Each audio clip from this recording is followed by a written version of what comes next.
Testing. That looked like it worked. Okay, cool. All right. Fire Part 2. Our first sequel. Woo! Where we answer all the burning questions that we left smoldering after the last episode. And we covered a lot of ground in the last episode, actually. So how about a quick recap? You want me to do this whole episode in 5 minutes? Less than that, preferably. Oh, jeez. Okay. Well, we went over the history of fire on the Earth, and we realized that there wasn't actually any fire for most of the Earth's history because there wasn't enough oxygen. And then because there wasn't anything to burn, there weren't any land plants. Check. Okay. So for a long time there were fires, but no one was there to see them. So did they really happen? We definitely did not ask that question. Well, anyways, after the ice ages, in North America at least, there weren't a lot of fires because it was still wet and cold, and the megafauna, they were eating all the fuel. And we know this how? Because some canny scientists have been studying fungal spores from mammoth poo. Check. Okay. So suddenly all the megafauna went extinct, humans. There were lots of fires again, and now the ecosystems, they don't actually function that well without fire because they're all adapted. They've all evolved to live in a world where fires come through every few years. And so the indigenous people knew this, and they used fire to manage their ecosystems and do all sorts of other cool and useful things like grow berries. Check. But when Europeans arrived, they were not down with all the burning, and they tried to put a stop to it. You might say they sucked all the air out of the room. So anyways, here we are today, and we have big cities and podcasts like this one, and lots of ecosystems that haven't been burned in a really long time. And that kind of fuel buildup is causing catastrophic wildfires when they do happen. Check. And then we zoomed in on Garry Oak ecosystems, and these are prevalent through British Columbia and along the Pacific West Coast. And we looked at some efforts that people are running to actually return controlled burns to these ecosystems. They're advancing, but it's going slowly. Saying that your government wants to burn the island that you live on, it may not go over so well. So it's a bit contentious, and it sounds like a lot more work needs to be done to facilitate true collaboration between the Coast Salish people and the government. Understatement of the decade, you decide. So how'd I do? You did really great. You clocked in well under 5 minutes. It strikes me that we didn't actually talk that much about a few things. I feel like we skipped a lot of the details, though. Like what details? Well, how do plants and animals actually respond to fire? What does it mean when we say fire adapted? Or if we do say somehow that collectively returning fire to the land is a good thing, how are we going to do that? How do we really go about that? It's not really a one-size-fits-all kind of scenario. Those are good questions. Somebody should, make a podcast episode that answers those questions. Wait, where's the theme music? Well, I was thinking that since you're so full of questions, maybe I could take the back seat on this one. Oh man, I get to drive? Okay. Can I play whatever music I want? Oh, I'm already regretting this. Broadcasting from Vancouver, British Columbia, on the unceded territories of the Musqueam, Squamish, and Tsleil-Waututh peoples, this is Future Ecologies, where your hosts, Adam Huggins and Mendel Skulski, explore the future of human habitation on planet Earth through ecology, design, and sound. I hope you fall. I hope you fall. I hope you fall. Madly in love and your flame, baby. Feel the heat. Feel the heat. Definitely not my usual style, but I kind of liked it. Yeah, I thought it was pretty hot. So where do we start? Remember last episode? You wanted to talk about plant adaptation, and I cut you off. Yeah, I'm still a little sore about that. I think that's exactly where we should kick off this episode. Since we can't start managing for fire in our own backyards without first understanding that each plant has its own unique relationship to fire. Plants, like all living things, evolved to suit their environment, and that environment was defined in part by fire. Different frequencies and intensities favor different strategies. So with respect to fire, we can split up plant strategies into 5 buckets: resistors, resprouters, avoiders, invaders, and evaders. Resistors are things like Douglas fir and ponderosa pine, plants whose thick, corky bark allows them to survive frequent, low-intensity burns. These trees just do their best to buckle down and ride out the flames. Resprouters are plants like aspen and some manzanitas. These species can store a whole bunch of energy in their root systems and then send up fresh shoots after a fire has burned the entire trunk and canopy. They survive underground and return quickly after intense burns. Avoiders just don't want to meet a fire, like ever. These are plants that prefer it wet and cold and don't mind the shade. You only really find them in places where fires are rare. You'd recognize them as western red cedars, Sitka spruce, and western hemlock. Invaders take advantage of all the newly available light, space, and nutrients provided by a high-intensity fire. The aptly named fireweed uses the wind to spread its many, tiny seeds to claim first dibs on a burnt landscape.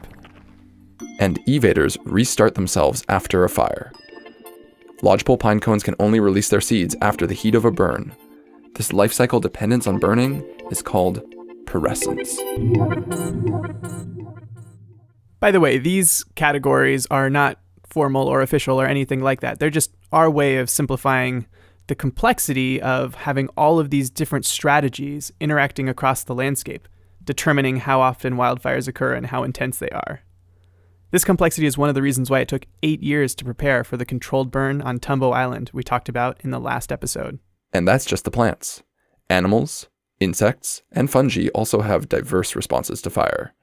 The complexity of these relationships across time and space can be staggering, which is why controlled burns have always been the practice of expert knowledge holders. As much as we would love to see that knowledge reach the community scale, we just can't advise you to go out tomorrow and set your local woods or grasslands on fire. Right. We would never do that. That would be irresponsible. With a capital I. As in ignition source. Or investigation. Or incarceration. Authorities believe this man ignited the destructive fire, now charged with arson. Caution can't be overstated when the risks are so huge. For the relatively few prescribed burns that are taking place in these modern times, foresters prepare extensively. They wait and monitor for optimal conditions so that the surface fires they set don't become the crown fires they're trying to prevent. When the forest parcel is ready and the conditions are right, a person called a burn boss assembles their crew of fire starters. Armed with diesel drip torches, the perimeter is set aflame. And, if everything goes well, this whole process is actually pretty uneventful. Although I think Burn Boss is the most amazing job title. It says it all. Definitely. Although, it's not always so hands-on with just drip torches. Have you ever heard of dragon eggs? Dragon eggs are one stage in the reproductive cycle of dragons. I presume that female dragons lay them, and then juvenile dragons hatch out of them. Well, I'm not going to say you're wrong, but in the context of prescribed burns, dragon eggs are like ping pong balls filled with a chemical accelerant, like potassium permanganate. And they're used to start fires in the places which burn bosses and their crew can't safely access. So they're dropped onto forest or grasslands from above, and right before they're released, they're injected with something like glycol, which means that they can act like a time delay fuse. They hit the ground, and a short while later, they start burning, and they burn really hot and for a really long time. That's so cool. Right? So wait, you said that they are dropped over the forest. What drops them? Is it dragons? Typically, you would use a helicopter, but those things are silly expensive to run. The crew, the fuel, the machines themselves, So these days, some people are actually experimenting with using drones, which can be remote controlled, or they can fly a pre-programmed path so that you can take dragon eggs out into the woods, fewer at a time, but much more economically. You hear that, kiddos? Get the right training, and you could be a burn boss who uses drones to deploy dragon eggs in order to regenerate ecosystems and save lives. What are you waiting for? Hey, hold up there, hotshot. Don't forget how we just laid out how complex ecosystems and species are in their response to fire. I got a little carried away, maybe. But we do need to burn. So how do we go about that? Well, since all this complexity can overwhelm the average human, it helps to simplify things a bit. Simplify how? And don't say... We'll get to that Oh, man. after the break.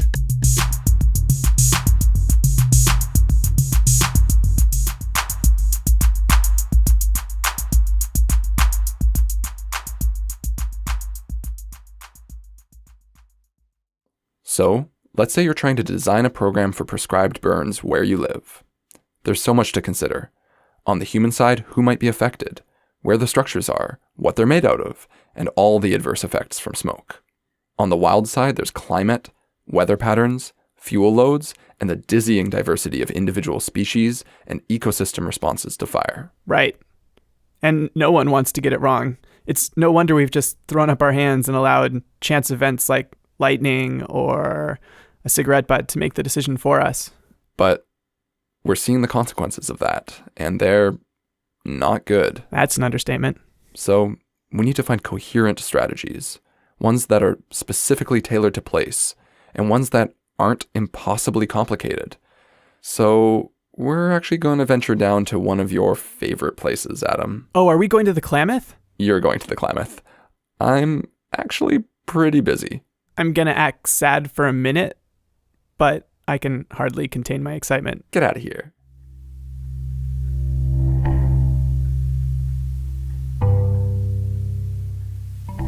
So we're headed to a remote corner of Northern California, not far from Wiyot territory, which we visited in our second episode. This is the inland part of Humboldt County. It's a rugged, mountainous region, spectacularly biodiverse, especially the plants. This is where the coastal rainforest flora of the Pacific Northwest collides headfirst into the droughty California flora and creates something completely distinct. They call this meeting place the Klamath Knot, and in the center of the knot is the territory of the Karuk tribe. The Karuk have a long history in the region, as well as a more recent history of genocide and displacement, not unlike the Wiyot. Also like the Wiyot, they've made a remarkable comeback and are on the cutting edge of fire management here on the West Coast. Which is why you went down in the first place. Right, because the other thing about the Klamath Knot, it's insanely flammable. All of the towns here are basically just on little river bars in the river valleys, and they are surrounded by endless seas of coniferous forest. There are major fires in the region every year, and having spent a summer out on the river, I can say that during close calls with the wildfire, you really do feel the heat. The Karuk, of course, have known this for a long time. Well, I mean, there's a lot to that. You know, it's more than just how fire was managed. You know, it really comes down to a whole, knowledge, practice, and belief system that was once very prevalent in this area, and it really ties to everyday life rather than just a compartmentalized subject matter like you end up with today. So who's that? That's Bill Tripp, Deputy Director of Ecocultural Revitalization at the Karuk Tribe's Department of Natural Resources. For the Karuk, fire has always been a way of life. You know, and Karuk culture is both sacred and utilitarian, so, you know, it's utilized in many different ways, from the smoke carrying to prayer when you're making your medicine, or when you're lighting your ceremonial fires as part of our world renewal ceremonies, or even right down to cooking the foods that we're able to collect quality and abundance of them because of how you use fire. Bill and the Karuk have been working for decades with state and federal agencies to return controlled burning to their territory.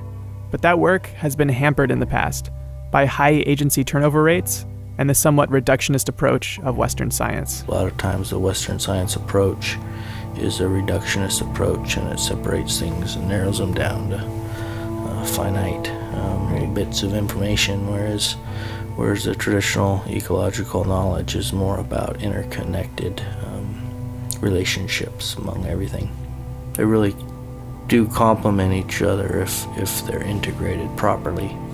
So what are they doing? What are the Carrick up to? Well, they've helped create this thing called the Western Klamath Restoration Partnership, which, in addition to having a really spiffy website that we'll link to, is developing a long-term, collaborative, and comprehensive plan to widely reintroduce controlled burning to the region. It's really forward-thinking, not just reactionary, and they've embraced complexity. We don't do single species management and start to move away from that single species management concept that has been brought to us around, the timber economy and endangered species that keep popping up and are going to continue to keep popping up. But even as they've acknowledged that single species management can be a dead end, they've also found an ingenious way to simplify and target their management, just like you said. We're actually bringing in this focal species concept. And so we selected just initially a set of 5 focal species to look at, realizing that if we jumped right into every species we find in our regalia or our diet, then that would get pretty complex really fast. And so we looked for some that rose to the surface through examination of some of our world renewal ceremonies and our creation stories. This idea of focal species makes a lot of sense as a way of trying to consider the full impact of our actions as humans, but, still trying to see the forest for the trees.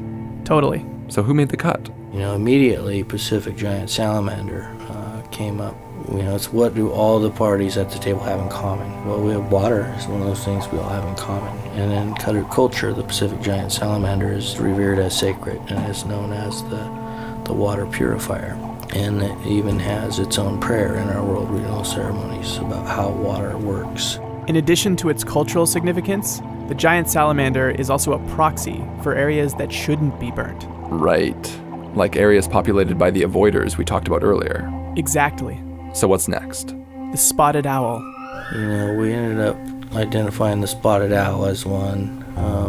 That species doesn't necessarily have even a name in Kuduk culture. It made sense that since Forest Service and and even us in regulation, if we want to do anything out there, we have to consider that species because it's needs saving. It has a purpose and it has a role out there in the woods. And so it's just, we've never in history had to even pay attention to its existence because everything we did always already assured its survival. It's interesting that even though the logging industry and the Carrick might not agree on most things, it sounds like they both feel like the spotted owl has a pretty outsized impact on forest management decisions. Definitely. And so they named another animal that covers a lot of the same habitats as the spotted owl, and then some. Pacific fisher is the one that would represent spotted owl habitat in our ceremonial regalia. And it would not only represent that spotted owl habitat, but it would, because where spotted owls nest and roost is the same kind of place where Pacific fishers would den, and their foraging habitat is similar. They also use additional habitats, and so they require more diversity, and they have a larger range. And so it really makes sense that, instead of just focusing on, okay, we're going to have these 2 owls survive by looking at this 1.5 mile circle, it makes more sense to say, well, let's look at this 25 square miles, and let's do what's going to work for the fisher, and then let's see how the owls behave. So what he's saying is that the owls are not what they seem. Exactly. Now, despite its name, the Pacific fisher doesn't actually eat a lot of fish. It's a mustelid, which makes it a relative of weasels and martens and minks. And its diet ranges from small mammals to berries, nuts, and even mushrooms. Wait, what do you mean, even mushrooms? Cruising right past that. The Pacific fisher and spotted owl need a variety of habitats to support their nesting, denning, and foraging. So you need a combination of resistors, invaders, evaders, and resprouters to support them. They're known for depending on old growth, which is definitely resistor and avoider territory. But they do need open areas with plants like huckleberry to forage in. How is that? Well, it turns out that a well-thinned huckleberry patch that's easy to pick in is exactly the type preferred by rodent hunters. It's almost as if these ecosystems co-evolved with a human influence. Or something. What's next on the list? We chose the elk because that also created a connection to the open space, and in particularly some of the open space near the creeks, to show that we needed to have a diversity of openings and dense patches. In Karuk culture, not only was elk a significant food source, but it is also a species that we use to carry fire. So the elk horn itself is what males would pack fire in. So there's a little elk horn purse that's made where you can take a little piece out of it and carve it out, and you can put some stuff in there along with a coal, and then you can seal it, put the piece back on and wrap it up with leather, and then that coal will smolder in there. There's just enough air comes in from the little pores where it's cut off and in the inside of the elk horn to keep it smoldering for hours and hours. I mean, you can pack fire all day just with a little coal and an elk horn. You can also do that with perennial polypores. Just FYI. What's a perennial polypore? Perennial polypores are those big, woody, shelf-like mushrooms that you see growing on trees. They grow bigger year after year, and because they burn so slowly and at such low temperatures, you can put an ember inside of one and carry it around with you from camp to camp, knowing that you'll have fire as soon as you arrive. Okay, so for Karuk men, the elk horn has a similar function. So you pack it out to those places where you use fire, and you'd start a fire, and then you take another coal and repack your elk horn and go to your next spot. And that's all without any chemical accelerants, like diesel. Yeah, exactly. Getting away from spreading diesel all over the mountain. Probably a good thing to start moving towards. Especially when there just so happens to be an alternative that literally grows on trees. Even black pitch, which used to be one of the most prized forms of money in Karuk culture, it almost acts like a drip torch in itself, and it burns really clean, and it'll drip little flames. Black pitch, that is from sugar pines. But of course, there's a wrinkle. But it takes, probably 500-600 years or longer to make sure you've got an adequate amount of sugar pine to sustain the population and the process. Pretty far from the instant gratification I think we're all used to. These systems evolved with people in those roles. I mean, you wouldn't see that type of vegetation characteristic on the landscape if people weren't out there specifically culturing these spots to have multiple generations of sugar pine, so you would always have black pitch. That's a long game right there. And that's the time scale you need to think on to provide habitat for elk. They thrive in open meadow environments created in the wake of landscape scale fires, eating all the foliage of the resprouters, invaders, and evaders. Four-dimensional thought is critical, because if you don't factor in time, when these things are all on longer time scales than people. Which brings us to the fifth focal species. We knew we needed to have a plant. And so we picked willow because it's a basket material, and it is very important in healing ceremonies. What species of willow did they use? That's exactly what I asked. People wanted to throw the scientific name down for willow. I said, no, our focal species is willow. We're not... There's different species that have different uses. It's just like we're looking at willow. That's what I get for my fixation on Latin names. Anyway, But when it comes to the creation stories of Coyote stealing fire, that story ultimately led to fire being passed on to a frog who took it underwater and spat it out into the roots of the willow. And then Coyote taught people how to pull fire out of the willow, which was used as a bow drill. Bow drill being a natural fire-starting technique. Willows are where you pull fire back out. Willows are classic resprouters. If you cut them back or burn them, they grow long, straight shoots that are perfect for basketry. Try it sometime. Not burning, though. Use pruners. Right. And they also stabilize that riparian area, which then also harbors the river mussel, which is what women use to carry fire in. So it's it all ties back around, and those first 5 focal species were built around those human connections to bringing about a reemergence of these relationships. And as you can hear, the Karuk and their collaborators are well on their way towards that reemergence. But it's been a long, hard road, and the state has been there every step of the way. Yeah, well, I mean, it's that way with everything. It seems like somebody's saying you can't do something all the time, but people have lived here for a long time, and people don't just give up their value systems all that easily. Fact of the matter is a lot of our tribal families wouldn't have survived this past 100 years without continuing to hunt and fish and gather and live off of what that relationship with the land means.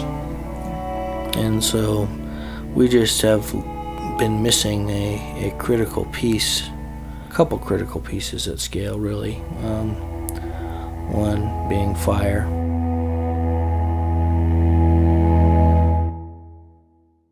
This perspective on land management is so much more like a tapestry than a policy. It feels meaningful. It feels like something you can connect with.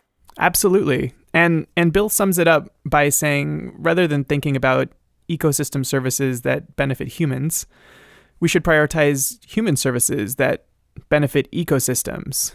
It's a reframing of our role and responsibility that says we're part of this thing and we can thrive together. And eat lots of berries. Bill's in it for the long game and we're in it for the berries. And the mushrooms. Right.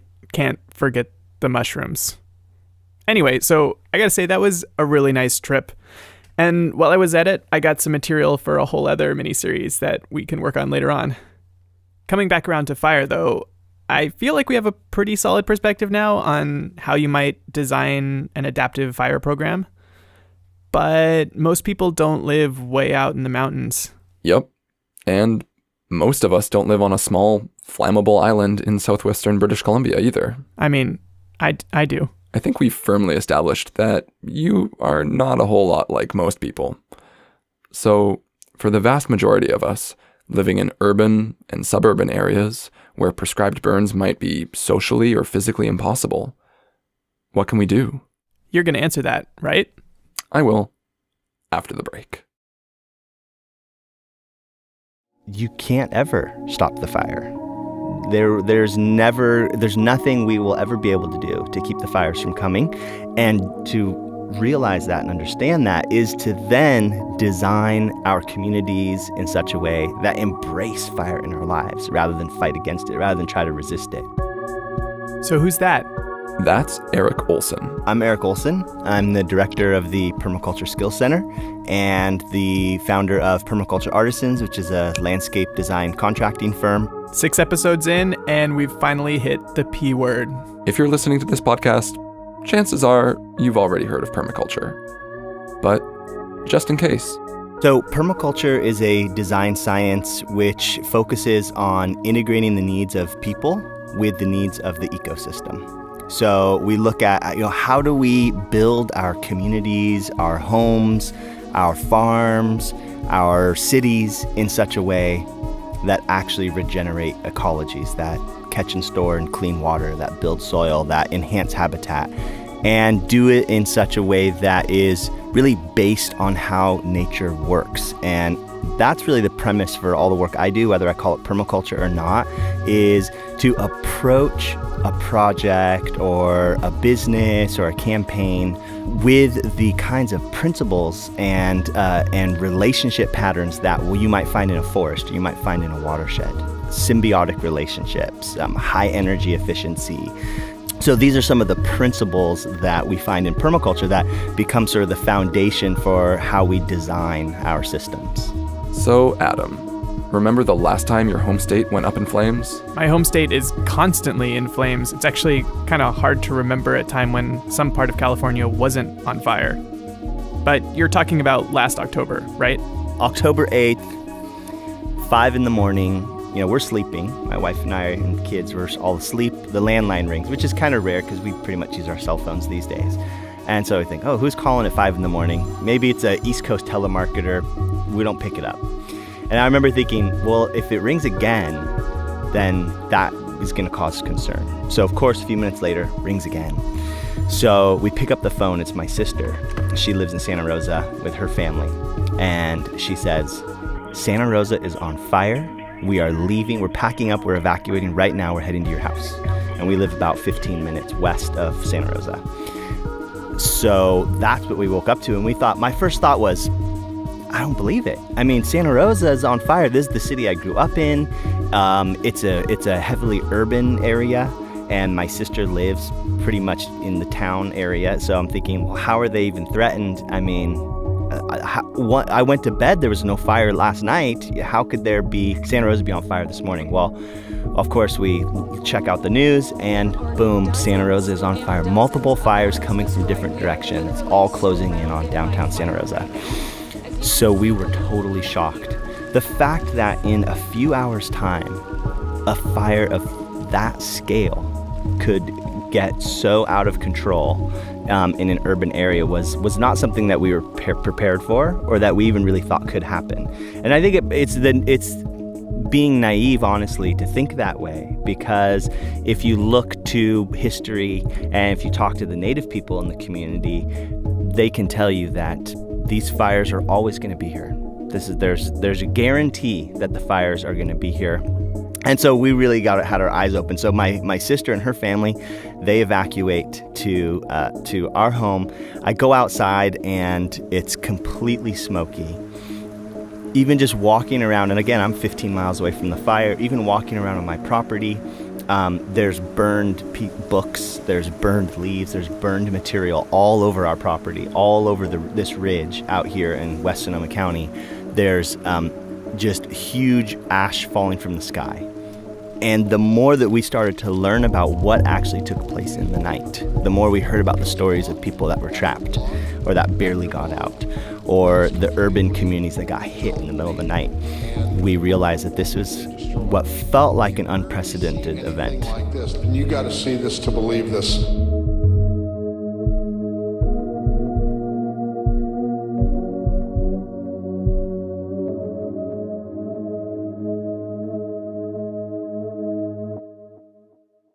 I remember this really well, even though I wasn't there. Nobody thought a city like Santa Rosa could experience a fire like this. Although in hindsight, it's not that surprising. Just over a year earlier, Fort McMurray in northern Alberta experienced a similar fire. Yeah, but the geographic context was totally different. If we're thinking like an ecologist, we have to think about all the different conditions that set the stage for this fire to occur. Eric unravels the climatic events that precipitated such a huge firestorm. So we were in an extended drought, 3 or 4 years. And then last winter, 2016-17 winter, we had an amazing wet year. So we have these 3 years of drought, then we have a above normal wet year. And what happened was everything grew super fast. When we talk about fires, we talk about, what we call fuel load, right? And that's undergrowth in the forest, or it's thatch in a grassland. It's the stuff that the fire is going to burn. So we had an incredible rapid increase of all this fuel load because all these plants have been waiting for that water, and they pushed up. And then we get into October. Obviously, it's the end of summer. Living in this environment, we don't have any rain. generally between May and October. So that dry time of year, everything dries out, the hills turn brown. And the final condition that set this all off was an inland wind. Wapo, which is a native tribe in Napa County, they actually have a word for this particular wind, and this is the fire wind. And it was that night, I remember the night, October 8th, going to bed that night and feeling the wind gust, and it's a warm gust. It's like a blow dryer. Down in Southern California, they might call it the Santa Anas. Up here, they might call it the Diablo winds. The native community have had words for this wind that go back thousands and thousands of years. And that was the wind that picked up that night on October 8th, which had gusts up to 80 miles an hour. And so what that inland wind does is it brings warm air from the interior valley and blows the opposite direction from what we're used to with storms or our prevailing winds. All these aspects coming together, the rain year after drought, the timing of October at the end of summer, along with these fire winds, really have created the conditions for not only a fire to start, but for a fire to literally explode into a firestorm. Even the so-called Tubbs fire wasn't new at all.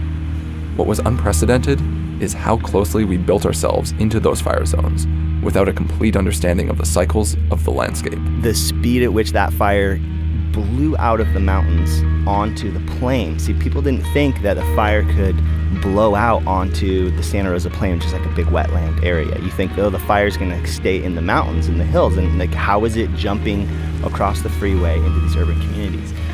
So all that feels unprecedented, but the truth is when I speak with some of the native folks that are here, I learn that the Pomo have been observing that same exact fire in the same exact location for 10,000 years.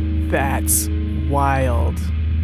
Okay, but wait, we've got to consider climate change, right? I mean, isn't climate change the driving factor for why we're seeing catastrophic wildfires like this? Well, yes, absolutely. I'm totally in agreement that climate change is exacerbating the situation. But to say that climate change is the cause of these fires, or even the cause of the catastrophe is, in my mind, to ignore the fact that these fires aren't because of climate change. These fires are because this is how the land renews itself. So if we get too focused on climate change and we don't actually take the time to speak to the indigenous people and learn about the past history, I'm afraid that we are going to get sucked into that bigger climate change talk rather than actually look at every site specifically and learn the story of that site. Right. That's critical, isn't it? What's critical? Well, that healing the land needs to be handled in a local context.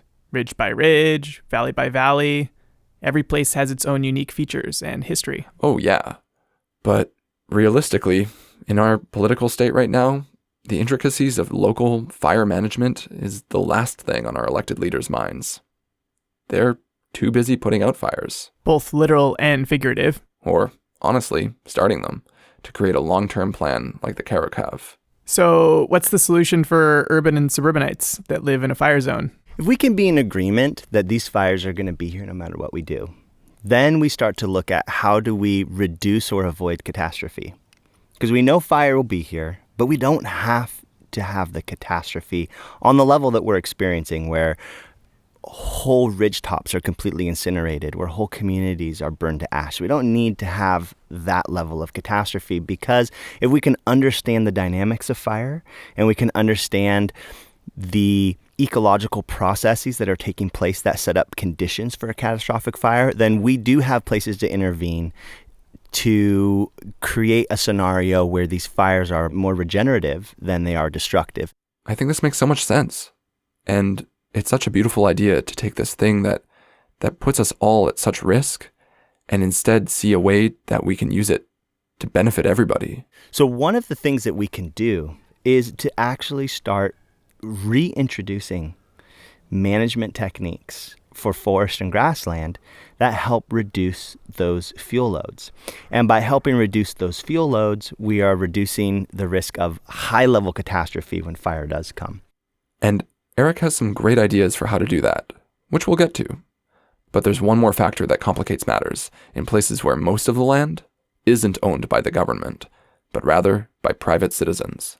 And the other challenge that we have that is fundamental to the conversation is the scenario that we find ourselves in with private property ownership.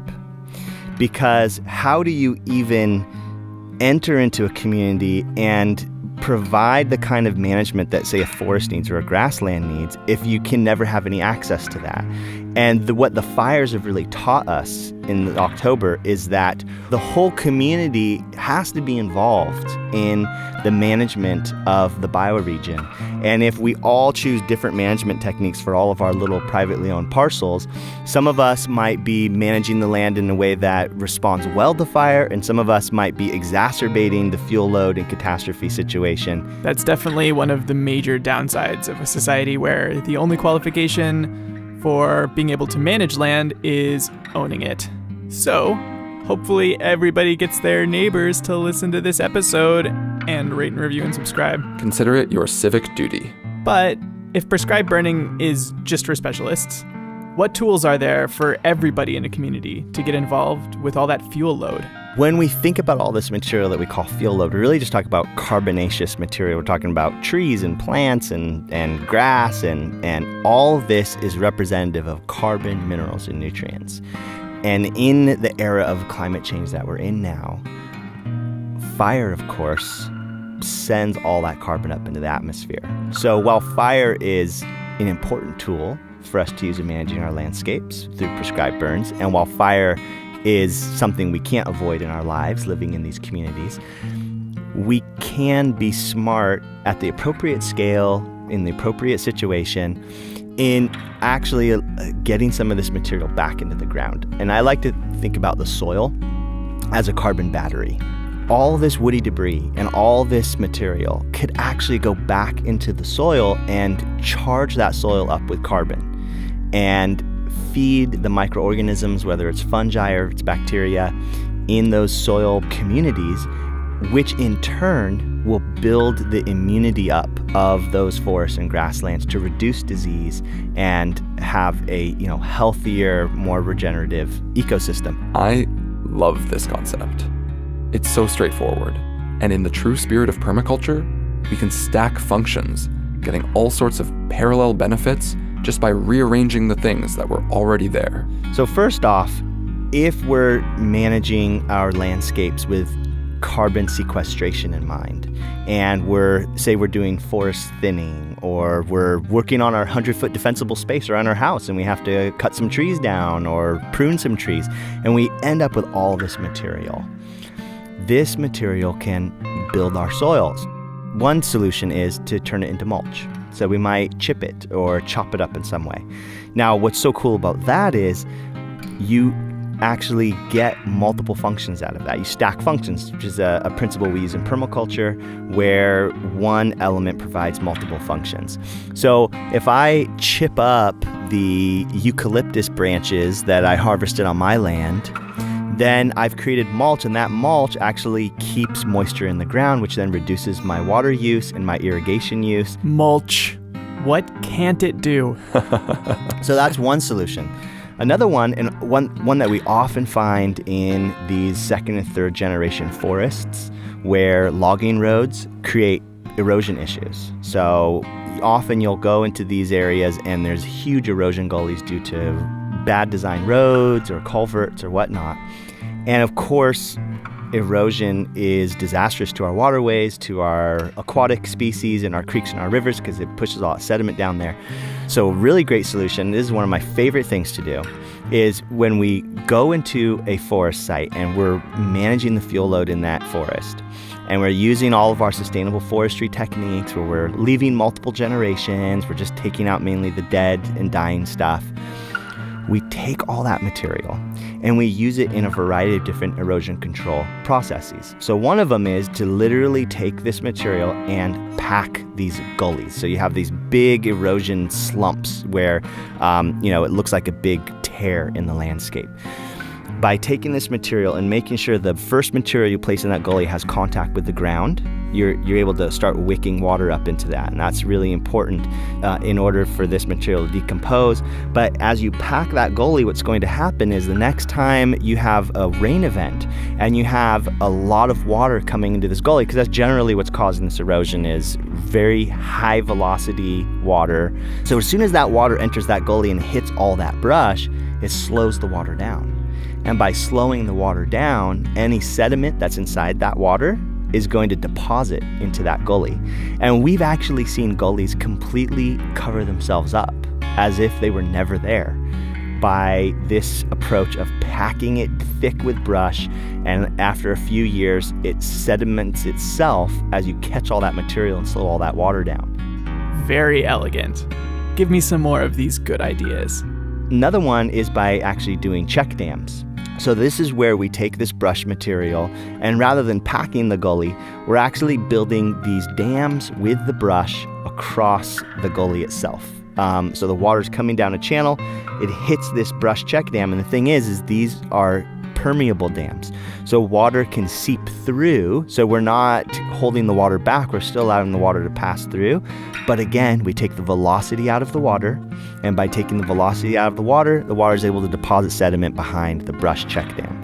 So these are two very easy ways to utilize this brush material in erosion control solutions that you can do right there. You could do both your fire prevention, fuel load management, and like I said, often these forests already have erosion issues, so you can harvest your erosion control material right out of the forest and then pack those gullies, build those check dams.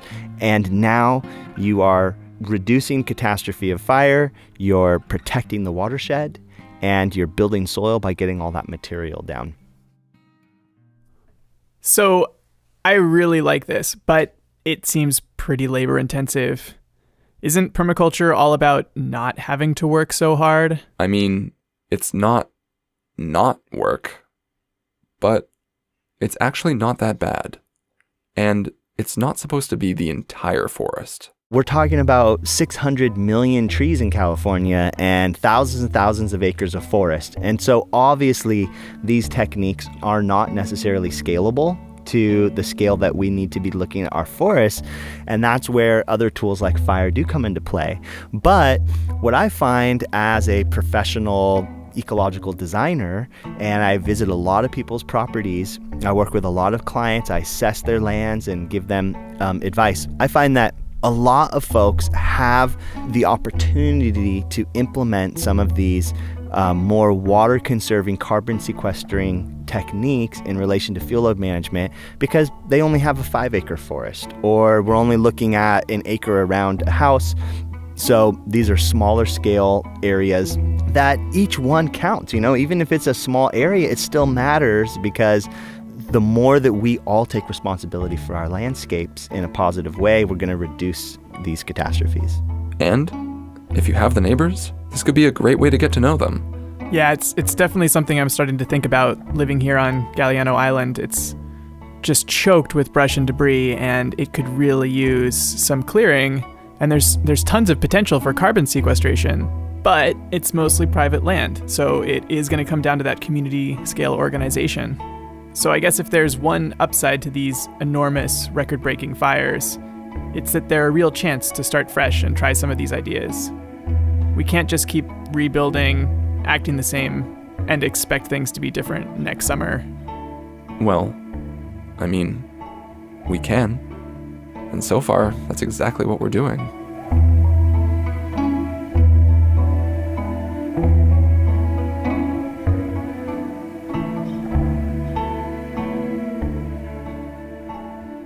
So, do you want to know what I'm thinking? Sure. I'm imagining what we might call a combustible community. Combustible, not in the sense that it's going to burn down every time a major fire comes through. That's most of our communities. But rather, combustible in the sense that fire is part of the fabric of everyday life. Whether our cultural context is more informed by tradition and ceremony, as Bill's is, or Western science and permaculture, like Eric, we can put that context to work in our lives. I picture neighborhoods where Of course, each house is surrounded by defensible space and built to resist fire, sure, but also where parents and kids practice miniature controlled burns on, say, the grassy margins between the sidewalk and the road, or those little traffic islands.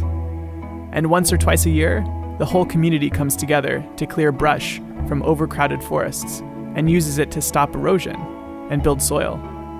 And eventually, where careful controlled burns happen every few years.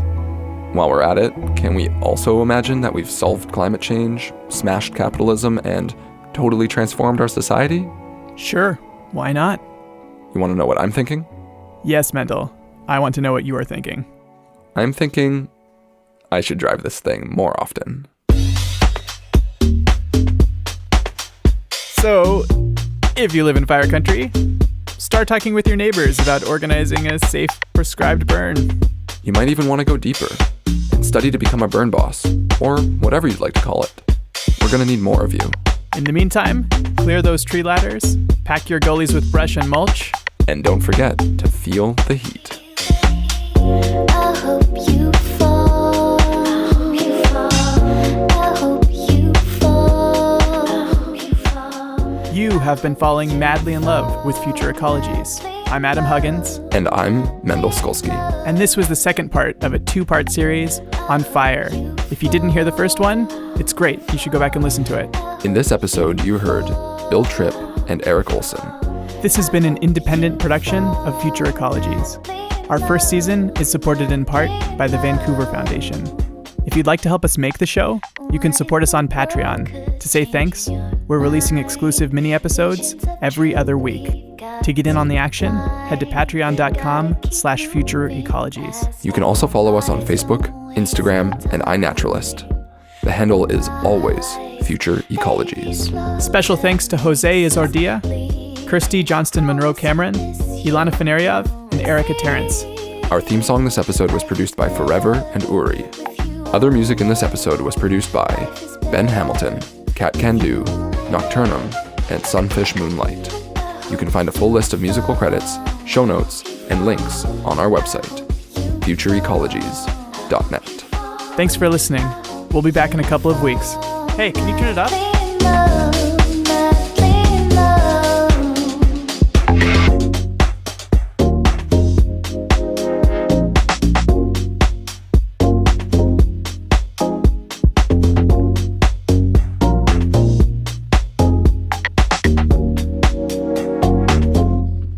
Light is a way to realign. Dark is a place to redefine. Gotta keep moving past all lies. Don't waste no time on lies. I can't explain the withholding. I never tried to be anything but real, true love. Real, true love. I hope you fall. I hope you fall. I hope you fall. Madly in love, madly in love. I hope you fall. I hope you fall. Madly in love and your flame, baby. Feel the heat, feel the heat. Due to regulatory issues, not necessarily, That's super cute. what's that? Just, Yeah. It's loud I would- and I would- bugger. I would not answer the phone if I had that ringtone. I'd just let it go. I don't do much time on the phone. It hardly ever rings, actually. I prefer it that way.